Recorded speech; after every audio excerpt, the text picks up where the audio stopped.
अभी हमने पवित्र आत्मा का विषय पूरा नहीं सीख रहा है, लेकिन आत्मा का नाम नहीं सीख रहा है। पवित्र आत्मा का विषय सीखना है तो कम से कम 2-3 हफ्ता चाहिए। हमें यह समझता है कि मुश्किल है कि हमारे अंदर जो प्रेरणा हो रही है बड़ा शारीरिकता से है या आत्मा से। तो पवित्र आत्मा की आवाज़ या प्रेरणा को हम कैसे समझे, इसका सरल उपाय, इसका सरल उपाय किया है।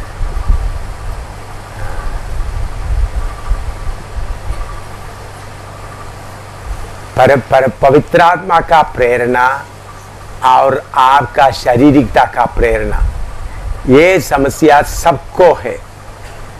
पवित्र आत्मा का प्रेरणा समझना और शारीरिकता का प्रेरणा समझना, ये समस्या सब लोगों के लिए है। एक कैसा है, पवित्र आत्मा की तरफ से आपके अंदर प्रेरणा होता है तो जरूर आपके दिल के अंदर एक तसल्ली रहेगा, हाँ ये पवित्र आत्मा की तरफ से है, कोई सवाल नहीं उठेगा और आपको उसको मदद करने वाला, साथ देने वाला वचन भी मिलेगा। लेकिन आपका शारीरिकता से कोई बात आते तो थोड़ा सा ऐसा रहे, सही है या नहीं, सही है या नहीं, सही है नहीं, शक रहेगा। इसे मालूम होना एक कौन सा है, शारीरिकता है। ये मैं पवित्र आत्मा से जब आपको कोई प्रेरणा होता है तो शरीर है या नहीं पक्का है करके आपको क्लियर क्या होगा, तसल्ली से मालूम, ये पवित्र आत्मा बोल रहा है। शारीरिकता से बात आती तो आपको सोचना पड़ता है ये सही है नहीं। जब आपको ऐसा ये सोचने वाला बात आते वक्त आप समझना ये कौन बोल रहा है, मेरा शारीरिकता बोल रहा है। थोड़ा सा भी शक रहेगा तो तब क्या बोलना है, फिर उस बात को परमेश्वर के सामने रखते हुए प्रभु क्लियर करो करके बोलना है। पवित्र आत्मा की तरफ से जो आवाज आते या प्रेरणा आते वक्त कोई शक बिल्कुल नहीं रहता, थोड़ा सा भी बाल मानिंद भी शक नहीं रहता। लेकिन शारीरिकता से आते समय में आपको उसके साथ क्या रहेगा, आपके अंदर भी एक सही है या नहीं, सही है या नहीं, सही है या नहीं, आत्मा ये चाहता है या नहीं, ऐसा आपको क्या होगा। तो उस बात को प्रभु के सामने रखकर प्रभु इसको क्लियर दे करने तक मैं इसमें आगे नहीं बढ़ूंगा। जब पवित्र आत्मा का प्रेरणा आते वक्त आस्था से शुरू होता है, फिर वो मजबूत होता जाता है, आपके अंदर इतना शांति रहता है। हाँ, मैं आत्मा के अनुसार ये कर रहा हूँ। अभी मान लो अभी अब एक दुकान में गया सूट लेना, कपड़ा लेना, आप पहले किसको बोलना है, पवित्र आत्मा को बोलना। ये आप समझना, आप जो उद्धार पाया, बपतिस्मा लिया, पवित्र आत्मा पाया, आपका शरीर किसका मंदिर है, बोलो पवित्र आत्मा। इसलिए आपका कपड़ा जो पहनने के लिए ले रहा है ये सब पवित्र आत्मा का अगुवाई से करना है। प्रभु ये कपड़ा मेरे लिए ठीक है, ये कपड़ा मैं पहन सकता हूँ, पवित्र आत्मा आपको ये अच्छा लगेगा, ऐसा बोलते हुए करते आगे जाना है। तो अभी आप दुकान में गया, कोई सामान खरीदना है तो पवित्र आत्मा से पूछ कर जा रहा है तो एकदम ले लो, तो फिर आपके अंदर में सवाल नहीं होता। लेकिन आपके अंदर आपका शारीरिकता है, शारीरिकता दूसरा चीज चाहता है, शरीर दूसरी चीज चाहते वक्त आपके दिल के अंदर में क्या आएगा, ये लेना है नहीं लेना, लेना है नहीं लेना, ऐसा शक आते वक्त आप उधर ही बंद कर दो, मुझे क्लियर होने तक मैं क्या नहीं करूंगा। तो आप कोई काम करते समय में तसल्ली नहीं है तो एकदम उधर में रुक जाओ। अभी आपको इधर से अपना शुक्रवार को जाना है, प्लान बनाए, जाना है करके प्लान बनाया, तो प्रभु की आत्मा के अगुवाई है तो आपका दिल में पूरा शांति रहेगा, तुम जाना है, शुक्रवार को मैं जाऊंगा, कोई सवाल नहीं होता। नहीं तो जाना है, जाना ठीक रहेगा नहीं रहेगा, ठीक रहेगा नहीं रहेगा। आपके अंदर में शारीरिकता लाया हुआ विचार को पवित्र आत्मा आकर लाल बत्ती दिखा रहा है, क्या दिखा रहा है? आपके अंदर में शारीरिकता कोई विचार ले आया तो उसके ऊपर लाल बत्ती दिखाने वाला कौन है? पवित्र। इसलिए सही है नहीं है, सही है नहीं है, सही है नहीं। पवित्र आत्मा कोई बात लेते तो शारीरिकता को लाल बत्ती दिखाने का हिम्मत नहीं है। कितने लोगों को समझ आया ये बात? पवित्र आत्मा आपको बात बताते तो फिर लाल बत्ती दिखाने का शारीरिकता को कोई नहीं। अभी आप कोई चीज खरीदने जा रहे हैं, देखिए ज्यादा समय नहीं मिलता आपको, ले गया कोई चीज खाने का, जिलेबी खाना या मूंगफली खाना, आपका मन में आता मूंगफली का है तो आपने पवित्र आत्मा खाओ, पवित्र आत्मा से प्रेरणा। तो अगर आपको शक पड़ रहा है नहीं अभी खाना है नहीं खाना है, अभी खाना है नहीं खाना, एकदम आप समझना कौन लाल बत्ती दिखा रहा है? कौन दिखा रहा है? कितने लोगों को समझ में आ रही है बात? ऐसा सवाल आ गया तो एकदम समझ लेना पवित्र आत्मा नहीं है। कौन लाया है? आइसक्रीम खाना है तो जाकर आप आइसक्रीम खाने के लिए तो दिल से तसल्ली से है आइसक्रीम खा रहा है, तो आत्मा से है तो आप आराम से खाएगा। शारीरिकता से तो मैंने आइसक्रीम खाएगा, बाकी कोई देखेगा तो क्या बोलेगा है? बाकी कोई देखेगा तो क्या बोलेगा, पैसा कहां से आ गया? ऐसा बात आते वक्त कौन लाल बत्ती दिखा रहा है? पवित्र आत्मा आइसक्रीम खाने के लिए बोल रहा है तो आप आइसक्रीम खाएंगे? कोई आएगा भाई तुम भी थोड़ा सा खाओ, शांति मन में रहेगा। तो शारीरिकता लाते वक्त लाल बत्ती कौन दिखाएगा? पवित्र आत्मा लाल बत्ती दिखाने के कारण सही है नहीं, सही है नहीं। ये अनुभव आपको होता है नहीं होता? बोलो बोलो है? इसे ये बात मालूम करने के लिए मुश्किल है? बोलो है? अभी मालूम हो गया? आत्मा का बात है तो सवाल नहीं आएगा, क्योंकि लाल बत्ती दिखाने वाला आत्मा है। शारीरिकता लाते समय में कौन लाके लाल बत्ती दिखाएगा? पवित्र आत्मा के लाल बत्ती दिखाए तो सही है नहीं, सही है नहीं। पवित्र आत्मा आपको मना नहीं करेगा, क्योंकि आपका आजादी पर पवित्र आत्मा क्या नहीं करेगा? क्या नहीं करेगा? हाथ नहीं डालेगा। आपने बोला अनन्या को परमेश्वर ने मारा, लेकिन उसकी पत्नी को पतरस ने मारा। लेकिन वचन में पढ़ते समय प्रभु यीशु बोलता है मृत्यु और अतोलोक का कुंजियाँ मेरे ही पास है। तो क्या परमेश्वर के दास को भी यह अधिकार है कि वह दूसरों का प्राण ले सकते हैं? जरूर ले सकता है। प्रभु का दासों को दूसरों का प्राण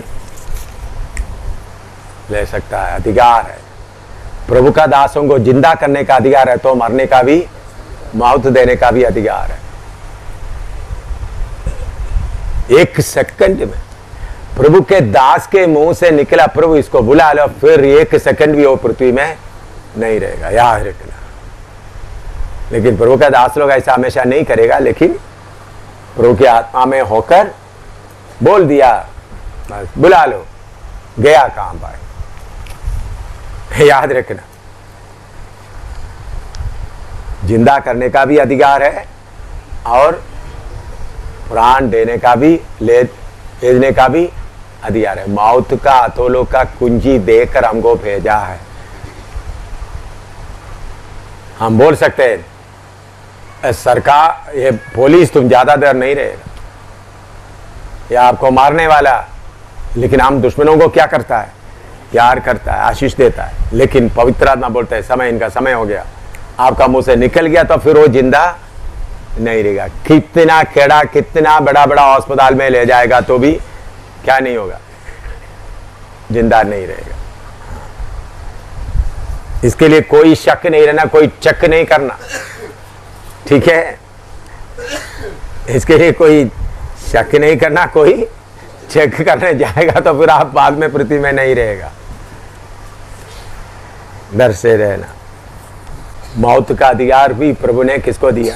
मैंने कितने बार मौत को बोला पीछे हटो, कितने बार मैंने आज तक किसी को मरने के लिए बोला नहीं, लेकिन वो अधिकार भी है। कितने बार मौत को बोला हट जाओ पीछे, क्योंकि मौत के ऊपर अधिकार, कितने हजारों बार मौत को हटाया, लेकिन आज तक मुझे ये मौका नहीं हुआ बोलो इसको ले जाओ, चले जाओ, ले जाओ, क्योंकि मैं इस बात के ऊपर बहुत गहराई से सीखा है पवित्र आत्मा से। पतरस बोला, पतरस ने प्रार्थना नहीं कर रहा है प्रभु तुमको सजा देंगे, तुम्हारा उधर लिखा हुआ बात आप पढ़े, तुम्हारा पति को लेके गाड़ा हुआ लोंगा पाव है, वो तुमको भी क्या करेगा, ले जाए। पतरस उधर में प्रार्थना नहीं कर रहा है, उनका अधिकार इस्तेमाल कर रहा है। प्रभु का दासों के पास का अधिकार कितना है आपको कोई अंदाजा नहीं है। सूर्य चंद्रमा तक भी कंट्रोल करने का अधिकार प्रभु के दासों के पास है, पृथ्वी को भी, मौसम को भी, बारिश रोकने का, बारिश लाने का अधिकार है। आपने बताया पवित्र आत्मा से अगुवाई पाना है, उसी के कहने के अनुसार चलना है। पर अगर हम किसी प्रभु के दास के अधीन रहते हैं उस समय हम क्या करें? प्रभु का दास अधीन रहते वक्त जरूर परमेश्वर का दास जो बोलता है उसको मानो। परमेश्वर का दास के अधीन में रहता है, आपको मालूम है वो परमेश्वर का दास के अधीन में आपको रहने के लिए बोला है, तो परमेश्वर का दास आपको जो बोलता है बिना सवाल उसको मानो। उधर में, क्योंकि अगर परमेश्वर का दास आपको उल्टा चला रहा है, पकड़ेगा प्रभु उसको, उसका गर्दन कौन पकड़ेगा?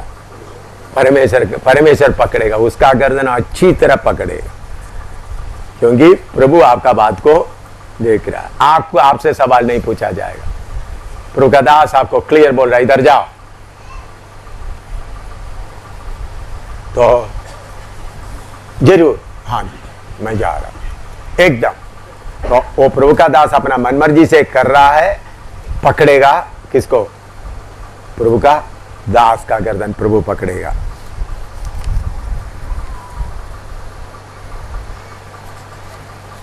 बिना सवाल से प्रभु के दास के अधीन रहना। परमेश्वर यहोवा की आत्मा के बारे में सिखाते समय आपने बोला अपने आप को काली करेगा तो यह आत्मा कार्य करेगा। हम कितना भी कोशिश करने के बाद अपने आप को काली नहीं कर पाते। क्या काली करने का अलावा कोई दूसरा रास्ता है जिससे यह आत्मा हमारे अंदर कार्य करे? काली करने के बिना कोई दूसरा रास्ता नहीं है, क्योंकि पवित्र ये सवाल मालूम हो गया है? दोबारा मैं पढ़ता हूँ। परमेश्वर यहोवा की आत्मा के बारे में सिखाते समय आपने बोला अपने आप को काली करोगे तो आत्मा कार्य करेगा। हम कितना भी कोशिश करने के बाद भी अपने आप को काली नहीं कर पाते। क्या काली करने के अलावा कोई दूसरा रास्ता है जिससे यह आत्मा हमारे अंदर कार्य करे? आत्मा कार्य करे, बहुत आत्मा बाहर है वो कार्य करने के लिए तैयार है, लेकिन पवित्र आत्मा कार्य करना है तो आपको पूरा काली करना होगा, अपने आप को काली करना। पवित्र आत्मा आकर नहीं करना। आप ये बोल सकता है पवित्र आत्मा मेरा ये स्वभाव को मेरे से हटता नहीं है, मेरे ये स्वभाव मेरे से हटता नहीं, पवित्र आत्मा इसको हटा दो। चाहे कितना भी दर्द के साथ आप हटाएगा तो भी हटाओ, मैं सहमत हूँ। ऐसा बोलेगा तो पवित्र आत्मा वो बातें हटाने के लिए आपको मदद करेगा, लेकिन ये बातें मेरे से निकालो करके बोलने का काम किसका है? आपने अपना मुंह से। पवित्र आत्मा कभी भी आपका फ्रीडम, आज़ादी पे हाथ नहीं लगाता। पवित्र आत्मा एक ऐसा शक्ति है, कभी जब आपने अपने आप को पूरा दे दिया, बांधा हुआ हालत में दे दिया, तो पवित्र आत्मा कार्य करेगा। नहीं तो पवित्र आत्मा चुपकर आपका इशारे की ओर देखता रहेगा। प्रभु ये बात मेरे अंदर से काली कर दे, ये बात मेरे अंदर से काली कर दे। ऐसा अपने आप को क्या करना है? काली करने के लिए सौंप देना, एक एक चीज उठाकर फेंक देना, शक्ति से फेंक देना। इसलिए प्रभु के वचन में लिखा, प्रभु यीशु दरवाजे में खड़ा होकर खटखड़ा रहे, वो खोल कर अंदर आ सकते हैं, नहीं आता।